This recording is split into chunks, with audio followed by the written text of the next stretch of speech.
السلام علیکم، آپ دیکھ رہے ہیں ٹی وی ٹوڈے اور میں ہوں آپ کا میزبان راہیل معاویہ۔ ناظرین، پاکستان تحریک انصاف کی عمران خان کی رہائی کے لیے دی جانے والی فائنل کال ایک پراسرار کال بن چکی ہے، کیونکہ پاکستان تحریک انصاف کے ورکرز بشرا بی بی اور علی امین گنڈا پور کی قیادت میں 26 نومبر کو ڈی چوک میں پہنچنے پر کامیاب ہو گئے تھے، جہاں پر اچانک سے رات کو انتہائی پراسرار طریقے سے ڈی چوک کو خالی کروا لیا جاتا ہے، اور صبح جب لوگ اٹھتے ہیں، پاکستانی اٹھتے ہیں، تو یہ خبر سننے کو ملتی ہے کہ علی امین گنڈا پور اور بشرا بی بی ایبٹ آباد پہنچ چکے ہیں، جبکہ مظاہرین اپنے اپنے گھروں کو لوٹ چکے ہیں۔ حکومت یہ بضد ہے کہنے میں کہ ہم نے کسی قسم کی کسی طاقت کا استعمال نہیں کیا، وہاں پہ کسی قسم کی کوئی گولی نہیں چلی، وہاں پہ کوئی خون نہیں بہا اور وہاں پہ کسی کی لاش نہیں گری، لیکن پاکستان تحریک انصاف کے لوگ بضد ہیں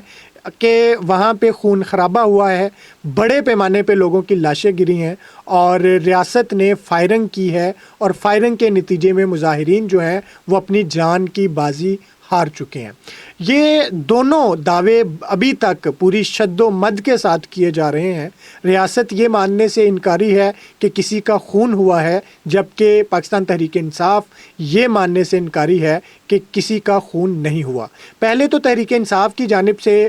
جو اعداد و شمار پیش کیے جاتے رہے وہ 350 کے قریب تھے، لیکن وہ اب تقریباً 12 افراد کی اموات تک آ چکے ہیں، لیکن حکومت ابھی تک بضد ہے کہ کسی ایک کا بھی ڈی چوک کے اندر خون نہیں بہا اور وہاں پہ کوئی ایک بھی قتل نہیں ہوا۔ چند دن پہلے یہی انویسٹیگیشن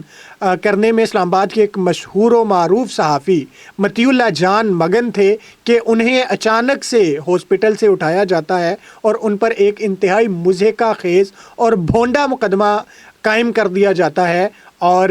یہ کوشش کی جاتی ہے کہ اس قسم کی کوئی انویسٹیگیشن کرنے کی اجازت نہیں ہے۔ جبکہ آج حامد میر جو پاکستان کے بہت بڑے نامور صحافی ہیں اور اینکر پرسن ہیں، کالم نگار ہیں، انہوں نے آج جو ایک آرٹیکل لکھا ہے وہ بہت زیادہ انکشافات سے بھرپور ہے، کیونکہ حامد میر 26 نومبر کو سارا دن مظاہرین کے ساتھ وہاں پہ کوریج کرنے میں مصروف تھے۔ حامد میر یہ بضد ہیں کہ وہاں پہ فائرنگ ہوئی، اور وہ یہ بھی کہنے پہ جو ہے نا وہ مجبور ہیں، بلکہ یہ کئی دنوں سے کہتے ہوئے پائے جا رہے ہیں کہ میں اس کا عینی شاہد ہوں کہ میرے سامنے وہاں پہ فائرنگ ہوئی۔ وہ یہ بھی کہنے پہ بضد ہیں کہ میرے سامنے وہاں پہ جو مظاہرین تھے وہ زخمی بھی ہوئے اور وہاں پہ خون خرابہ ہوا۔ جبکہ جو آج حامد میر نے کالم لکھا ہے اس میں انہوں نے یہ دعویٰ کیا ہے کہ انہوں نے اسلام آباد کے ایک ہاسپٹل میں اپنے کسی جاننے والے کو بھیجا تو یہ چیک کروانے کی کوشش کی کہ کیا اسلام آباد کے کسی ہسپتال میں مظاہرین کی لاشیں پڑی ہیں کہ نہیں، تو حامد میر یہ دعویٰ کر رہے ہیں کہ اسلام آباد کے ایک ہسپتال میں ان کو 3 لاشوں کی ویڈیوز موصول ہو چکی ہیں۔ حامد میر نے جو آج کالم لکھا ہے اس میں انہوں نے یہ بھی دعویٰ کیا ہے کہ جس وقت حکومت نے یہ دعویٰ کیا تھا کہ ڈی چوک کے اندر کوئی بھی موت نہیں ہوئی ہے، کسی قسم کا خون خرابہ نہیں ہوا ہے، اس سے پہلے اسلام آباد کا ایک ہسپتال گن شوٹ سے ہلاک ہونے والے 3 افراد کو ڈیتھ سرٹیفکیٹ جاری کر چکا ہے۔ اس میں ایک شخص کا نام انیس ستی اور 2 اور شخص انہوں نے بتائے ہیں، اور ایک شخص کا تعلق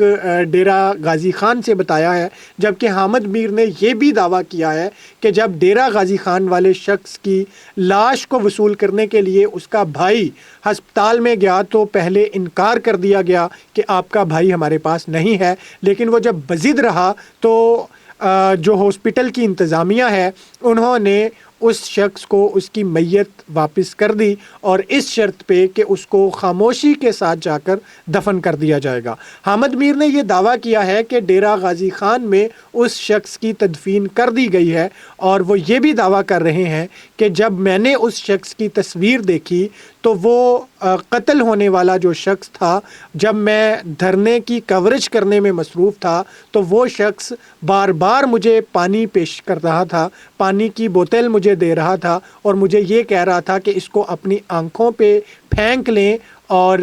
یہ جو شیلنگ ہوئی ہے اس کے دھوئیں سے محفوظ رہنے کے لیے اپنی آنکھوں پہ پانی کا چھڑکاؤ کر لے۔ وہ کہتے ہیں کہ میں فوراً اس شخص کو پہچان گیا اور میں نے دیکھا کہ یہ تو وہی شخص ہے جو سارا دن مجھے پانی دیتا رہا اور اب اس کی ڈیتھ ہو چکی ہے۔ حکومت ابھی تک بضد ہے کہ کسی قسم کا ایسا کوئی واقعہ نہیں ہوا، لیکن بہرکیف اگر تو اسلام آباد کے اندر خون خرابہ ہوا ہے، اگر تو اسلام آباد کے اندر اموات ہوئی ہیں، تو میرا نہیں خیال کہ حکومت اس کو کسی بھی طریقے سے چھپا سکے گی۔ اگر ایسا واقعہ ہوا ہے تو حکومت کو آگے بڑھ کے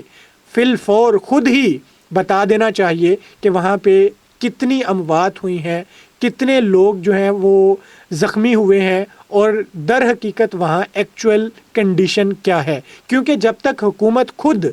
یہ چیز تسلیم نہیں کرے گی اور حقائق عوام تک نہیں پہنچائے گی، تب تک پھر جھوٹ پھیلتا رہے گا، چیمگوئیاں ہوتی رہیں گی اور لوگ باتیں کرتے رہیں گے۔